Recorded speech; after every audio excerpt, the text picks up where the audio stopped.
చేస్తున్నాము. రాబోయే కాలంలో కూడా ఇంకా ఎన్ని అరెస్టులు చేసినా మేము కేసులకు భయపడేది లేదు, కేసులకు భయపెట్టము. మా అధిష్టానము మాకు అండగా అండగా. హైదరాబాద్ మల్లాపూర్లో మాజీ మంత్రి హరీష్ రావు మాట్లాడుతున్నారు. లైవ్ చూద్దాం. తీసుకోవాలి కదా, అదే విధంగా అపెక్స్ కౌన్సిల్ అనుమతి తీసుకోవాలి కదా, ఏదీ లేదు. జిఆర్ఎంబి అనుమతి లేదు, అపెక్స్ కౌన్సిల్ అనుమతి లేదు. ఢిల్లీ మా చేతులు ఉంది కదా అని రాత్రికి రాత్రి డైరెక్ట్ గా డిపిఆర్ సిడబ్ల్యూసీకి పంపినరు, టెండర్లు పిలిచే కార్యక్రమాన్ని ప్రారంభిస్తున్నారు. నెక్స్ట్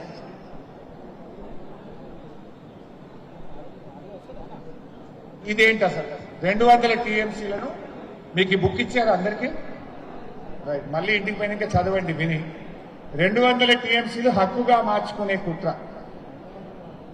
ఈ నీళ్లలో ఒక రూల్ ఉంది. జనరల్ గా ఇందాక చెప్పిన నీటి కేటాయింపులు ఎలా చేస్తారు అంటే ట్రిబ్యునల్ చేస్తుంది. ట్రిబ్యునల్ అంటే ఎవరు? రిటైర్డ్ సుప్రీంకోర్టు జడ్జిలు ఉంటారు. ఆ ట్రిబ్యునల్ ముందు ఏం జరుగుతుందంటే, గతంలో కృష్ణానది మీద నీళ్లు పంచినప్పుడు ఆంధ్రప్రదేశ్ లో ముందే ప్రాజెక్టులు కట్టేసింది.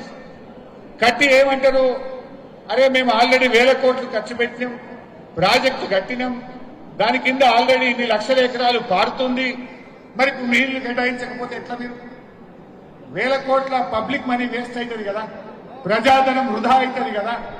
అయినా మా రైతులు ఇప్పటికి 20 ఏళ్లకెళ్ళి 10 ఏళ్లకెళ్ళి నీళ్లు వాడుతూనే ఉండే, బతికనే బట్టే ఇప్పుడు నీళ్లు ఇవ్వకుండా ఎట్లుంటావు? ఇది మా హక్కు, దాన్ని రైపేరియన్ రైట్స్ అంటారు. రైపేరియన్ రైట్స్, ఇది మా హక్కు, ఇది మా రైపేరియన్ రైట్, మాకు నీళ్లు కేటాయించాల్సిందే అంటారు.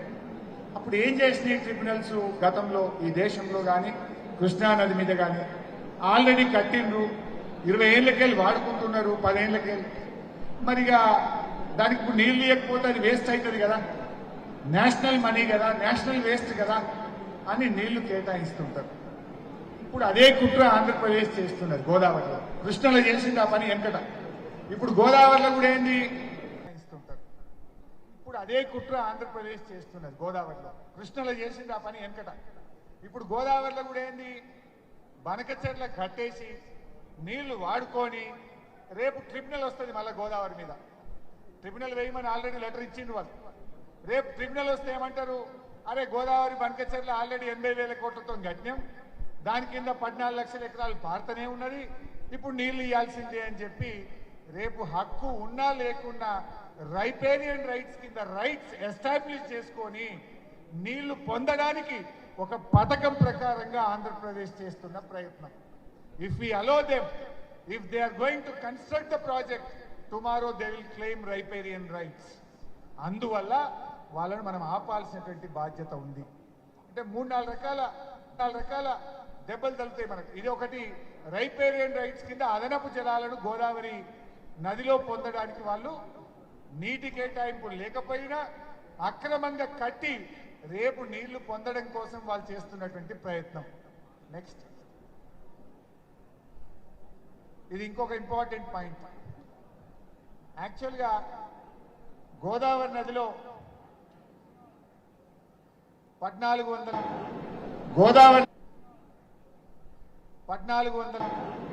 గోదావరి నదిలో ఉన్నాయి అని ఆంధ్రప్రదేశ్లో లెక్క తెలిసింది. ఆ 1480లో ఉమ్మడి ఆంధ్రప్రదేశ్లో మనకు కలిసిన నాడే 900 తెలంగాణకు, 513 ఆంధ్రాకు కేటాయించారు. 967, 513 రెండు రాష్ట్రాలకు కేటాయించారు. దానికి అనుగుణంగా ప్రాజెక్టుల రూపకల్పన జరిగింది. ఆ కేటాయింపును రాష్ట్రం విడిపోయేటప్పుడు అసెంబ్లీలో కూడా పెట్టింది. తెలంగాణ ఆంధ్రప్రదేశ్ ఆ బిల్లు అసెంబ్లీకి వచ్చినప్పుడు, ఆ బిల్లు అసెంబ్లీలో చర్చ జరిగినప్పుడు దాంట్లో బిల్లులో భాగంగా కూడా పెట్టారు. కానీ ఆంధ్రప్రదేశ్ ఏమంటుంది, 2023 దాంట్లో స్పష్టంగా వాళ్ళు ఈ 967 కూడా వ్యతిరేకిస్తుంది. In this regard it is to submit that self proclaimed earmarked share of 967 TMC of Godavari water of Telangana state, which was communicated to the CWC Ministry of Jal Shakti while seeking clearances for DPR of the new projects in Godavari basin by Telangana state, was objected and denied already by the state of Andhra Pradesh, stating that there is no such enmarked share of Telangana state accepted by Andhra Pradesh state in letter addressed wide 6th ticket. ఇంకా detail ఉంది, మీరు చదవండి book లో. ఏమంటాడు? ఆ 967 తెలంగాణకు కేటాయించింది self అంటే మనమే సొంతగా చెప్తున్నాము, దాన్ని మేము ఒప్పుకోము. ఆ 967 టీఎంసీలు గోదావరిలో తెలంగాణకు వాటా లేదు అని వ్యతిరేకిస్తూ ఢిల్లీకి మినిస్ట్రీ ఆఫ్ వాటర్ రిసోర్స్ కు ఆంధ్రప్రదేశ్ రాసిన లేఖ. ఇప్పుడు ఏమంటున్నాడు చంద్రబాబు? అరే మీరు ప్రాజెక్టులు కట్టుకోగా వద్దన్నమా, 967 మీరు తీసుకున్నారు కదా, ఈ కిందికి నేను తీసుకుంటే ఏంది అంటాడు. బిడ్డ మరి 967 ఎందుకు వ్యతిరేకించను? ఫస్ట్ ఈ లెటర్ ఉపసంహరించు. తెలంగాణ ప్రాజెక్టులను వ్యతిరేకిస్తూ రాసిన అన్ని లేఖలు వాపస్ తీసుకో. ఈ 967 తెలంగాణ హక్కు అని ఒప్పుకో.